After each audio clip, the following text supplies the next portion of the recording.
doing PR in this time is so amazing because it's not just pitching like the big three, like TV, newspapers, and radio. It's bloggers and Instagram influencers and content creators and YouTubers. And it's just, it's incredible. Like the possibilities are endless. You know, your business is your baby, you know, and it's like and every single, especially with small businesses, every single penny needs to be allocated to something that's going to move the needle, that's going to be effective.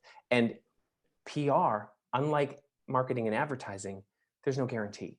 Like, just because you pay your retainer doesn't mean you're going to get a full page ad in the New York Times. You know, that comes from the efficacies of what you're doing and the strategies of how we tell that story and who we tell it to and how we can make that happen. Like, and it's just like the perfect storm of all these things happening to make that full page color Sunday New York Times like article happen, you know? And yeah. And it doesn't always happen, you know. It's a crapshoot. It's a gamble, you know. Well, it's fascinating what you're talking about because I've seen you at work, and there's something special in that you give people permission. You give people permission to know that it's okay to, well, first of all, you can brag about them. So that's amazing because people are humble or, you know, you don't feel like you want to say, yeah, I'm the best person in the world and this is what I do.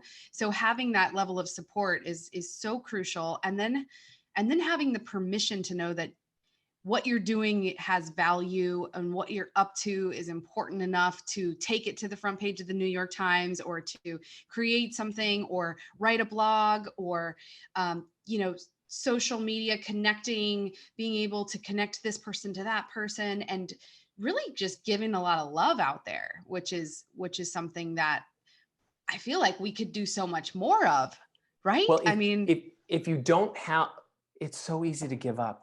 And it's so, I mean, so many people, entrepreneurs, like give it a go and they just realize that it's too hard and there's too much and they lose that fire. So a part of my job is to be your cheerleader, to keep you going, to check in with you and be like, how are you doing? What are we trying to accomplish? What are the benchmarks for this week? Who are we reaching out to? What are the stories we're telling? And then at the end of the week, it's like, this is who I reached out to. This is who I heard back from. This is what's pending. This is what's happening. And kind of go from there. But I think the reason why PR is so exciting right now is the content creation aspect of it. We don't, like I said before, we don't have to wait for somebody to greenlight an article all the time. At the end of every month, I'm like, I did this many pitches, we secured these many articles. These are the things that could possibly be happening. These are the things that passed. These are the social media posts that we created. These are the videos we created. These are the interviews that we had. This is all of the stuff that we shared on our social media platforms, which for all intents and purposes, once we cultivate enough followers and subscribers, like we can become our own media platform.